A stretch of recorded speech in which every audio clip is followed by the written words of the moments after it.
Right, so we're back. We've got our next guest here. Obviously, if you're just joining us on the stream, we just had a chat with Carol Core. Gave us a lot of insight into lots of different things, from a personal tech and journey to safety for women in the FGC and all that sort of stuff. But our next guest is, I'm going to have to change the stream title, by the way, but our next guest is a player, commentator, content creator, tournament organizer, community leader. Man does a lot of stuff for the UK scene. Hassan Farouk, Spag, UYU Spag, Spag the librarian. You go by many names, but we'll call you Spag. We'll call you Spag. Yeah. So how's it going, man? How you doing? It's all good, bro. It's good, all good, man. Thanks for having me on, man. How you doing? Not too bad, not too bad. Good, man. Obviously, you were following along with the stream before. I told Kaluko I want this to be a conversation, not just me asking you questions. Yeah. And stuff like that. I'm not going to repeat everything because you saw it on the stream. So we'll just go ahead and get started. Sure. Let's go. So, first question. Going back to the very beginning, You've been active, first of all, in the Tekken scene for quite a few years now. You were, if I'm not wrong, was it Tekken 6 or Tag 2 that you started competitive Tekken with? Yeah, competitive. Like, when I went, my first tournament was in Tekken 6, but I only started to really learn the game properly in Tekken Tag 2. With the rise of Twitch and all that kind of stuff, that's where I really learned the game. So, going before that, what was your first ever experience with Tekken? Like, what was it that got you into the game? Where did this love for Tekken come from? I think for many people it was Tekken 3, man. Tekken 3, that game was huge. Even now, like it's still one of that game that's like broken records, and it was considered to be the most successful Tekken game of all time. That game got me into it. I remember I had a demo where you could only play I think Ling and Eddie. And then I was like, I want the full game, and then I just from there just bought every single Tekken, and I just got into it from there, man. Man, why is it that everyone sort of seems to start off with capos? My first experience with Tekken was Tekken 4, and I was playing Christie. Bruv, capos is because it's easy wins, man. It's easy wins. Just press 3-4, 3-4, and no one knows what to do. It's easy wins, man. I mean, that is true, to be fair.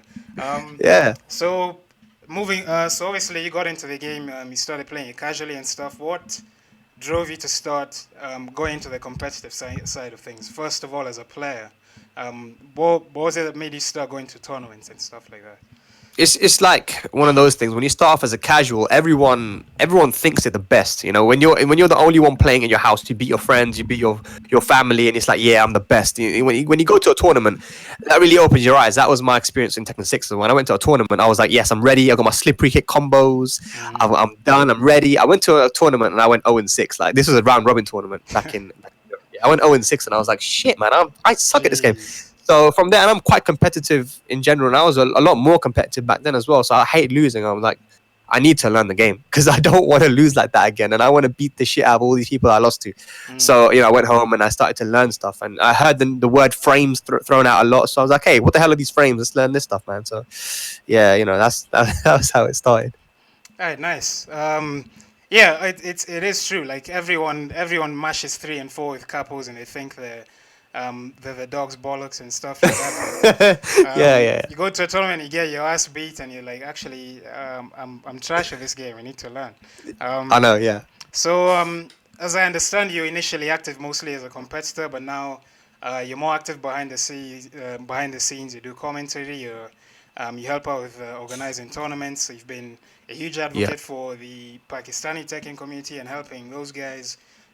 Get exposure in Tekken. Like, when did you first make that transition into doing stuff behind the scenes, and what is it that motivated you to do that? Yeah, so during Tekken Tag 2, the life cycle of that game, it was like 6 or so years, and I was improving. I met Fergus and all the other guys. Even SpeedKicks was talking about how this was a game where he learned the most Tekken. And when Tekken 7 was coming out, there was a huge pre-release hype especially in the UK. There was a UK tour. Shout out to Namco UK, because they created this UK tour, and that was something that got me really excited. And I competed. I came third in the end of the championship. I think Ferguson Kane came first and second.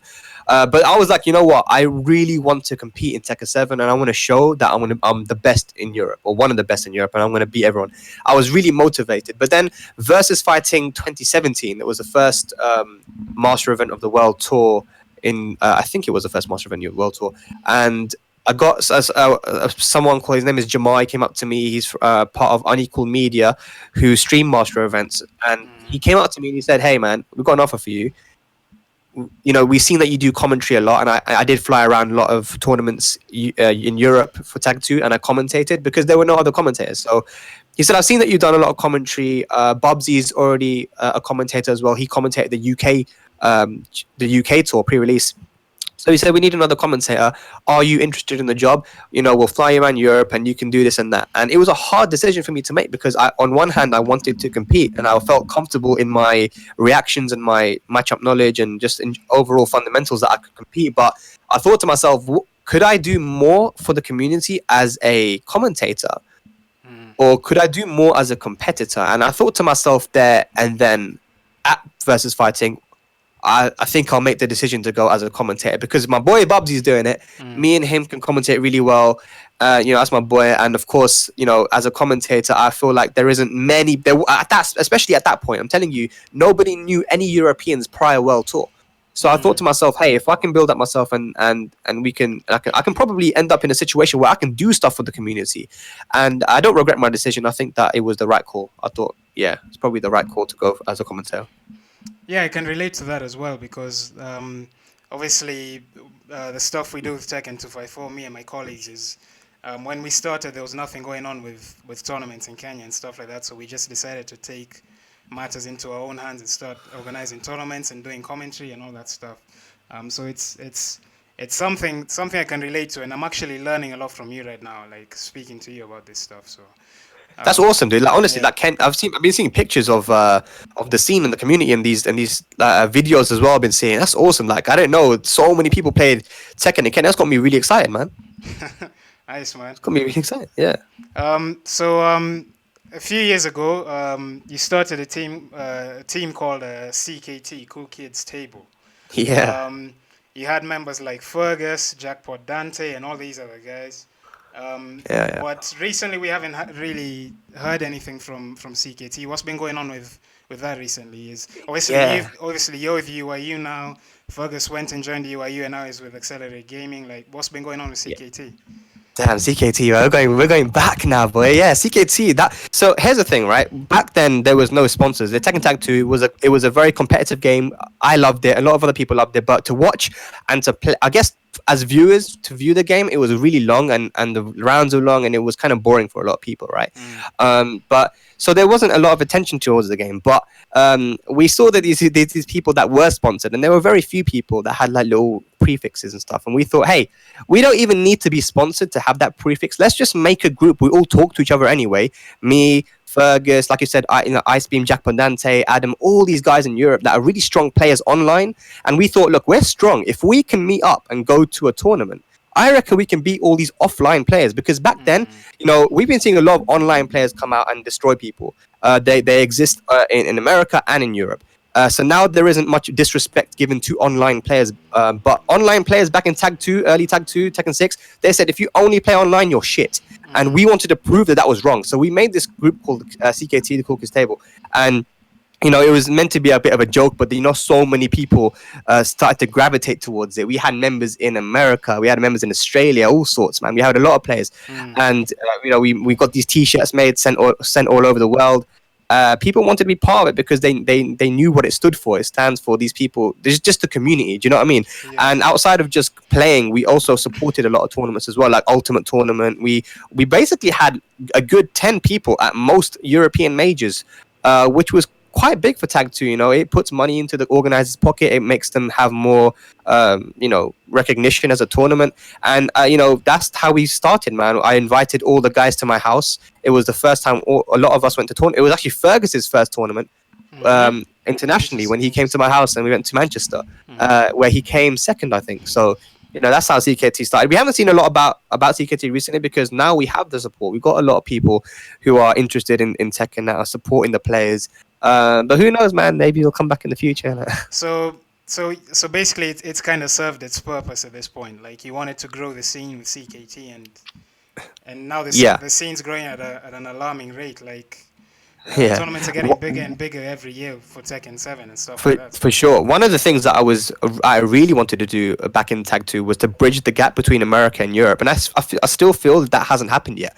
I feel like not a lot of American players come over to Europe, and on the flip side, not a lot of European players go to America, and it's because of the mentality. They're like, well, it's expensive. Actually, if you sacrifice a couple of European tournaments, you could, or maybe even just one tournament, you could fly over to America very easily. And it's something I told Fergus and a couple other players. That's why they're going to be going down to Summer Jam later on this year, mm, because actually it's at the end of the month. So because Summer Jam is actually very cheap to get to for Europe now. It's like, about 250, 260 pounds to fly there.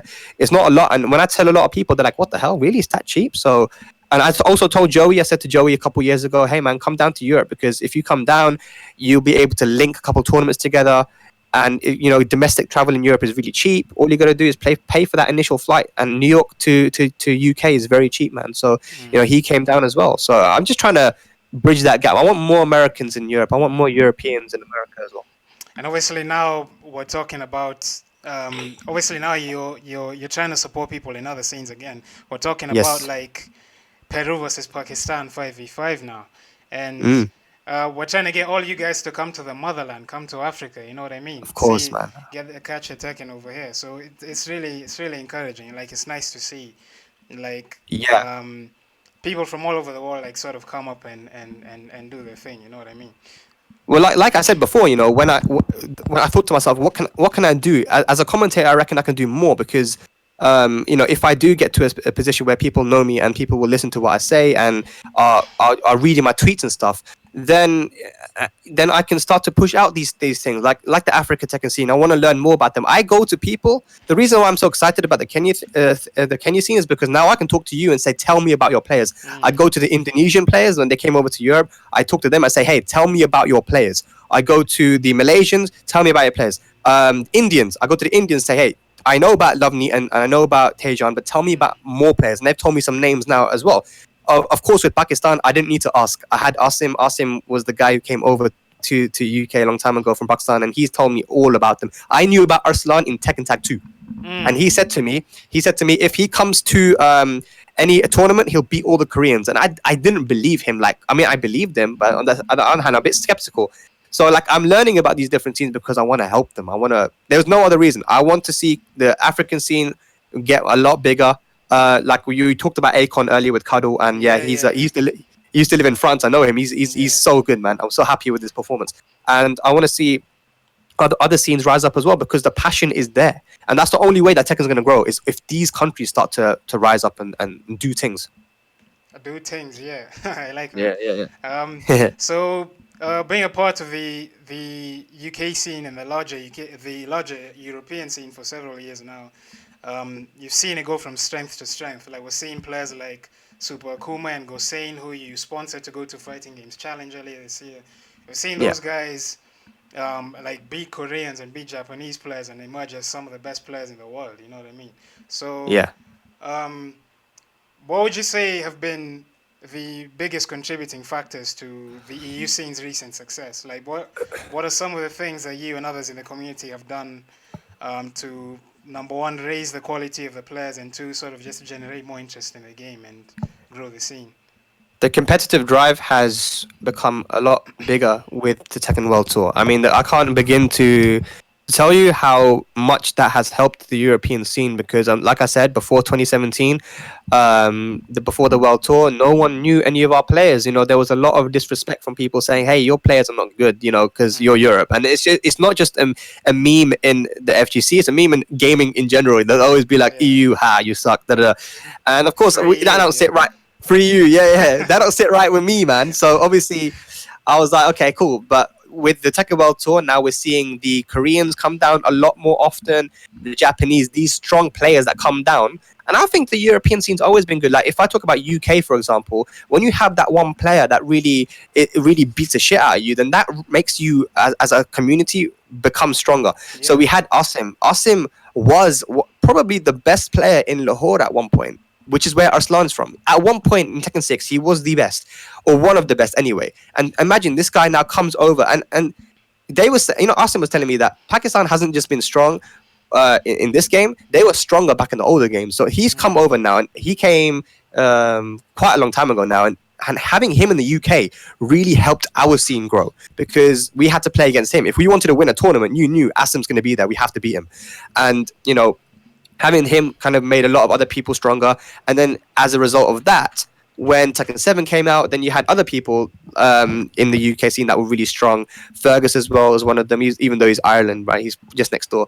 And, having these people there, Fergus is very helpful. I did a lot of tutorials helping people, and everyone just grows that way. And then, of course, Tekken World Tour comes out. You have the Japanese, Koreans, and that's just going to make you stronger and give you belief that you can win. When you have those close games versus JDCR or Saint or something, you say, hey, I can actually do this, man. And not just that, but the content. We have to give a shout out to the people, on Twitch. Like Green Arcade was huge when that got started streaming. People could see how the Koreans played in the arcades. And other death matches and so much content on YouTube you can watch. Just watching players can make you better as well. So there's so many reasons why people are stronger now. Yeah, guys like King J and the main man Sui, like a lot of people here and in other places around the world, like have been watching their videos and learning from people like them. So that actually makes a lot of sense. It's interesting that you say that you need that one person to like slap everyone up so the whole community can get better, because we have a person like that here. His name is Mickey. He's been slapping us up non-stop for the past 2 years. Wow, sick. And everyone in the community has gotten better for it. You know what I mean? That's awesome. So yeah, I found it really interesting that you say that. I almost started laughing because like thinking about like this dude is winning. It's like we had a tournament a few weeks ago, and when the people we were running the tournament with were doing the promos, it was like, can you predict who's going to get second place? And I saw that and I burst out laughing. It's like they already know what's up. They already know Mickey's going to win.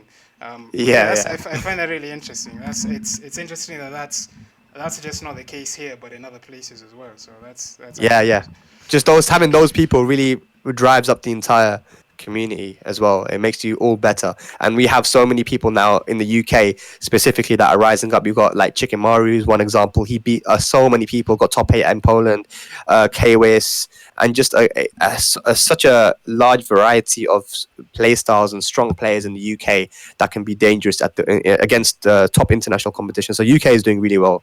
Nice man. So I'm gonna ask you something I asked Karolko as well, because I know you're really passionate about this. The question of high-level players, killers coming out from all different regions. Abel Del Maestro from Peru, Sora, Aslanash, Ivoro Akon.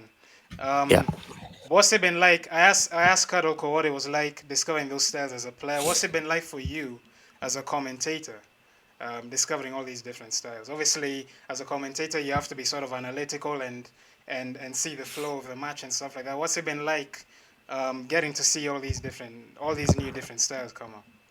It's been so exciting, so exciting. You know me, man. I like to analyze. I do like analysis videos and stuff, and we've known about Peru for a while. Though Abel the Maestro came out in Tekken Tag 2 when he beat JDCR, and that was the first tournament we've ever seen the guy lose. And Abel from then has just been so dominant in a lot of tournaments. We've seen him come to America a few times. The guy is so good, and the Peruvian scene in general. Just to see, like, when you watch a tournament in Peru and you look at how passionate they are, it's crazy. It's so cool. It makes you want to go there. So having that. And these other scenes like Pakistan and even like India, Indonesia, and Thailand. Man, let's not forget about Thailand, man. We got an event this week as well. This coming up in Malaysia Challenger event where that guy Shin Akuma was going to be going there. He's really strong. Almost beat Arslan in a tournament. So seeing all these players, man, it's just amazing because of the diversity of Tekken. It's something that we don't see in a lot of games, man. Even in the FGC. Like that's the main thing that I love about it is just there's so much support in every corner of the globe, and when I see the level of them, it just makes me even more happy. So that's the main thing. That's what makes me personally happy. But it's also pretty interesting to see when you delve into it deeper that they have differing play styles as well. The Pakistani play style of just like being in your face, being aggressive, but then at the same time just defending as well. It's just crazy. I don't know. I love it. So there's a prospect of finding even unearthing even more talent from other regions excite you as a fan of the game. Obviously, you've talked about sort of trying to read up on our scene here in Kenya. We have Cape Town Showdown coming up and other other stuff like that. So like, does that prospect of going to these tournaments and saying like, oh shit, this is this guy is sick. Yeah. Like, does that excite you as a fan of the game? Yes, that's what I love. That's why I'm asking people about to tell me more about their scenes, because we see like the thing is, when I saw in Berlin Tekken Clash last year, it was a challenger event, and these Indonesian guys came down. One of his name is Artek, and he's a Jack player. He beat Tishimon, Mm. and I was like, who the hell is this guy? And I was like, if you're able to beat Tishimon, then you have to be good. And not just that, there has Yeah. to be other players in your community that are good too. So immediately I was like, yo, I need to know more about these people, man. Yeah. So when I see that there's a strong player in a country, it could just be one player, but you know that there's going to be other strong players there too. So I'm always there. I'm like, yo, tell me more about your scene. I want to know more. Who can I talk to that could tell me more? Because as a commentator, that's important for me to know as well. People notice about my commentary is that when I commentate, I usually know a lot about the players, especially obviously in Europe. I know everyone because I've traveled around so Yeah, long. yeah, But even in America, when I went to Summer Jam, I commented. I made sure that I knew a lot of the local people that were going to be going there. I know a lot about the NYC scene now because I've been there a few times. But I always try to do my research, man. I want to know beforehand. Like I love being surprised, but I'd also like to know about people as well. yeah. So obviously, like if you discover a good player in a region, more often than not, it's they can't have gotten that good by themselves, right? Like Yeah, exactly, exactly. there has to be other people around them, like helping them to get better. Um, Mm. so bearing this in mind, I asked this to Karoko as well. Are there any sort of changes to the Tekken World Tour that you'd like to see to give players in these regions more of a chance to not only get more attention, but to qualify for the Tekken World Tour finals, for example? Yes, I saw the question. It's interesting because I feel like from the start of the World Tour to now, it's been a developing format, and I think that what we have at the moment is something very special because we have the dojo system, which gives everybody a chance to have a Tekken World Tour event, and it also at the same time it helps to grow the grassroots scene Yeah, yeah, in those countries, right? So that's been very very helpful. But of course, like you said, I don't know if it's going to give you a chance to qualify because you can only get a maximum of 400 points. That is if you get 496 plus dojos, and those are kind of tough to have. We've had a couple in the UK, the WSO. We that me, Bubsy, and Logan recently ran that had 90, well, had 120, but it is tough to get those numbers. I think it's gonna take time for the format to develop, but I mean if I would like to see like a mix of what we have now and a mix of what we had in 2017, which was to mm, potentially have like a thing where yes, there's a global leaderboard, but there should be maybe like a regional thing where like one or two people from each region qualifies based on being the top of that region or something. I don't know.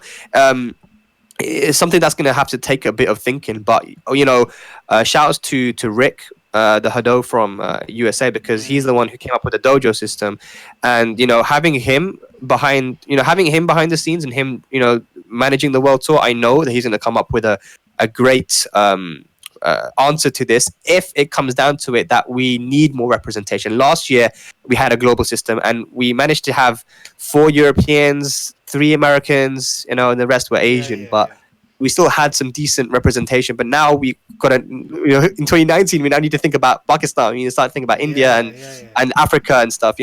So yeah, we're gonna have to change with the times. It's a very exciting time at the moment, It, for it's, sure. it, it seems to me like sort of everyone's learning as they go along. Obviously, the system isn't perfect, but like there's only so much you can do with the resources you have, with the information you have. So it Mm, feels like everyone's sort of learning as they go along. I've been in contact with Rick as well. He's been really helpful with a few things. I gave him some info about us, and he told us about the dojo system last year. mm. So yeah, it's going to be interesting to see how that all develops, and hopefully, as time goes on, maybe the next year's tour we can see a regional thing. But it feels like everyone's learning as they go along. Um, Yeah, exactly. right. So last question. you on the stream and ask Karoko this, but I'm gonna ask you the same question. Tekken Yeah. 7 top 5. We wanna hear. We wanna hear. Yeah, mine's a bit boring, man. Mine's just like, okay, Steve, Jin, Devil Jin, probably Geese, and then the fifth. Wait, what did I say? I said Jin, Devil Jin, Steve, Steve Geese, Geese. and Yeah. I know she said Kazumi, which Yeah. is funny, by the way. Like, I believe Cuddlecore probably thought Kazumi was strong beforehand, but there was a lot of people, even Take, yeah, he dropped Kazumi. So after season 2, everyone's dropping because, oh, Kazumi's Yeah. Yeah. trash, Kazumi's trash. Then my boy Arslan comes, And it's like, bodies oh, everyone. It's like, wait a minute, Kazumi needs to be nerfed now. Wait, what? Why nerf Kazumi now, man? Just because yeah. Arslan's very safe. Cool, I see how it is, man. Do I you know what? remember I remember seeing Nee pick Kazumi and everyone was calling him Aslan 2.0, like, you know. So It's just funny how people's opinion changes so yeah, quickly. yeah, It's like you'll see Arslan use Gigas and beat the shit out of everyone, and it's be like Gigas needs to be nerfed. I don't know. yeah. My fifth one will probably be um I would say Akuma as well because of what I've heard from the Pakistanis. So right now Asim is in Pakistan Hmm. and he's always done well versus Akuma in Europe. He's always done well versus all of them. We have obviously Super Akuma and then Yeah, Devil Nin. Those are two very strong Akuma players that we have here, and he's always beat them like I don't want to say easily. I don't want to disrespect them, but it's been very con- methodical and convincing. comfortable. Well, comfortable, Okay, right? okay, So yeah. it's been very comfortable. But right now, I'll read you the message he said to me. Let me just read you what Asim said to me on Hmm. WhatsApp. I'm telling you, this guy, like, so we have so many Akuma players in Pakistan. You've seen Farazeen, the 16-year-old who beat Chikarin 10-3. We got another other guys and Awais Oh, Honey who's going to be at the yeah. Obviously, the big one is Awais Honey. Everyone's seen how strong his Akuma is. yeah, he Makes beat him look Chikarin 10-0. yeah. Makes Akuma look borderline broken. You know what I mean? Yeah, it's because okay. And the other thing is that Super Kuma apparently lost to Arslan at Evo like 16-0 or something. Oh. And these Akumas in Pakistan they can beat Arslan. So it's crazy about like how strong that they consider it. They say he said to me, bro, I seriously hate Akuma now. Pakistani Akumas are on a different level. I have never seen any Akuma like this.